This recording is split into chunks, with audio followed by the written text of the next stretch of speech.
Guys, welcome to my blog. तो आज मैं आपको एक स्टोरी सुनाने वाली हूँ और वो स्टोरी है मुंशी प्रेमचंद की। ठीक है, उससे मैं थोड़ा सा काफ़ी उसको सुनने मैंने कभी उसको पहले पढ़ा नहीं है। लिटरली मेरी हिंदी बहुत वीक है और मुझे हिंदी में वैसे भी स्टार्टिंग से वो थोड़ा सा मेरी उसकी ग्रामर काफ़ी कमज़ोर था, तो मुझे बहुत ज़्यादा इंटरेस्ट भी नहीं आता था। बट स्टिल मैंने एक स्टोरी पढ़ी और मुझे लिटरली बहुत अच्छा लगा और उस स्टोरी का नाम है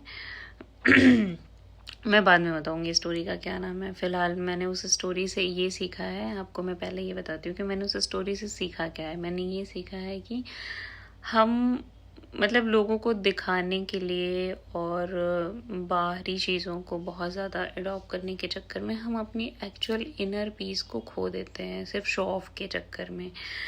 और उस कहानी से ये भी हमें मिलता है कि आप जो जितनी भी मटेरियलिस्टिक थिंग है उस चीज़ को हम इतना इम्पोर्टेंट देते हैं कि हमारे लाइफ में एक्चुअल में क्या हो रहा है, हमें एक्चुअल किस चीज़ की नीड है, हमारा मन क्या चाहता है, हम क्या करना चाहते हैं, हम उसे टोटली अवॉइड करते हैं। तो ऐसा नहीं होना चाहिए अकॉर्डिंग टू मी, कि ऐसा बिल्कुल नहीं होना चाहिए हमें। क्योंकि अगर आप उस चीज़ को इतना ज़्यादा प्रायोरिटाइज करते हैं सिर्फ इसलिए कि लोगों में हम कैसे रहेंगे, लोग हमें ज़्यादा रिस्पेक्ट देंगे, मटेरियलिस्टिक थिंग से लोगों को रिस्पेक्ट। आज के टाइम पे हमारे मन में एक बहुत बड़ा मिथ चल रहा है कि हम मटेरियलिस्टिक थिंग, अगर हमारे पास ज़्यादा चीज़ें लाइक हमने बहुत एक्सपेंसिव कपड़े पहने हैं या बहुत एक्सपेंसिव फ़ोन लिया है या बहुत एक्सपेंसिव लैपटॉप यूज़ कर रहे हैं, हमारे शूज़ काफ़ी एक्सपेंसिव हैं, हम फ्लाइट से जा रहे हैं या किस ट्रेन से जा रहे हैं, हमारे पास कौन सी कार है, ये सब बहुत मैटर है। आपका घर कैसा होना चाहिए और आपके पास बड़ा घर होना चाहिए, आपके पास पैसे होने चाहिए, बैंक बैलेंस होना चाहिए, तो लोग ऐसा कुछ सोचते हैं कि उससे हमें रिस्पेक्ट मिलती है। बट मेरा ऐसा मानना है और वो कहीं ना कहीं वो स्टोरी मेरे से थोड़ा सा मैच करती है।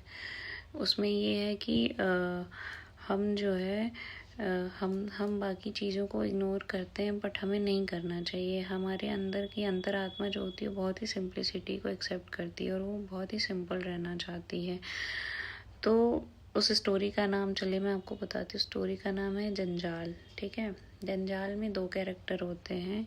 एक का नाम होता है सुरेंद्र, सुरेंद्र है, उनका नाम है सुरेंद्र, और उनकी वाइफ होती हैं पार्वती। तो उन एक मिडिल क्लास फैमिली से होते हैं वो, और उनकी जो वाइफ होती हैं उस स्टोरी में है कि कई बार हम अपने डिज़ायर को अंदर दबा के उसका कि हम उसे दबा नहीं पाते, वो एक आंधी तूफान की तरह हमारे अंदर बंद रहता है, जो कि अच्छा नहीं होता है।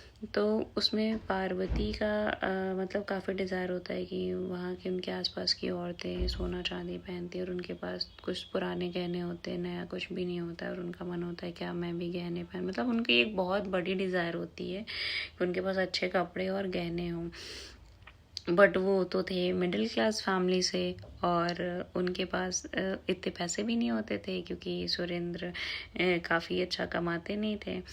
तो इतना कमाते थे कि उनकी डेली लाइफ आराम से चल रही थी और उससे ज़्यादा उनकी सेविंग्स नहीं हो पाती थी। तो वो बार बार अपने पति को सुनाती थी कि हमारी जो है उनके अपने पति को सुनाती थी कि अपनी इच्छाएं वो ऐसे बातों में गोल गोल घुमा के करती थी। तो उनके पति समझ जाते थे और वो थोड़ा परेशान भी होते थे कि यार मेरी इतनी कमाई भी नहीं है। तो उन्हें ये कहते थे कि पार्वती, जो कुछ भी मेरा है मैं तुम्हें तुम्हारे हाथ पे रखता हूँ और उसमें तुम देख लो कि तुम्हें कैसे चीज़ें मैनेज करनी है, क्या करना है, और अगर उसमें से तुम्हें कुछ बचता है तो तुम उस चीज़ को खरीद लो। मुझे इससे ज़्यादा और क्या खुशी हो सकती कि उसमें से तुम्हारी चीज़ें तुम अच्छा सुंदर सच समझ के सच संवर के रहोगी। सॉरी, मेरी हिंदी थोड़ी वीक है।